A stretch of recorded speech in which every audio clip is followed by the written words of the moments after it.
Mediclaim घेत असताना फक्त प्रीमियम अमाऊंट कन्सिडर करू नका, तर त्याच्याशिवाय अजून 3 ते 4 महत्वाचे पॅरामीटर सुद्धा चेक करा. सगळ्यात पहिली गोष्ट, तुमची सम इन्शुअर्ड. मित्रांनो, 2 लाख, 3 लाख, 5 लाखाचा जमाना संपलाय. आजकाल हॉस्पिटलमध्ये याच्यापेक्षा मोठमोठे बिल बनतायत. तुमचं सम इन्शुअर्ड शक्यतो 25 लाख किंवा 50 लाखापर्यंत न्यायचा प्रयत्न करा. त्याच पॉलिसीमध्ये तुम्ही को पेमेंट आहे की नाही ते चेक करा. को पेमेंटचाच अर्थ, लेट्स अजून की तुमच्या पॉलिसीमध्ये 20% को पेमेंट असेल.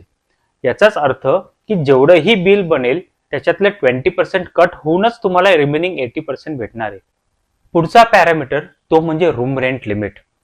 शक्यतो आपलं कुठल्याही रूम रेंट आपण घेऊ शकतो अशाच कॅटेगरीची पॉलिसी सिलेक्ट करा. खूप वेळा क्लेम सेटलमेंट करताना बऱ्याच गोष्टीची काळजी घ्यावी लागते. तुमच्याकडे जर योग्य ॲडवायझर असेल तर तो तुम्हाला क्लेम सेटलमेंटच्या गोष्टीमध्ये मदत करू शकतो.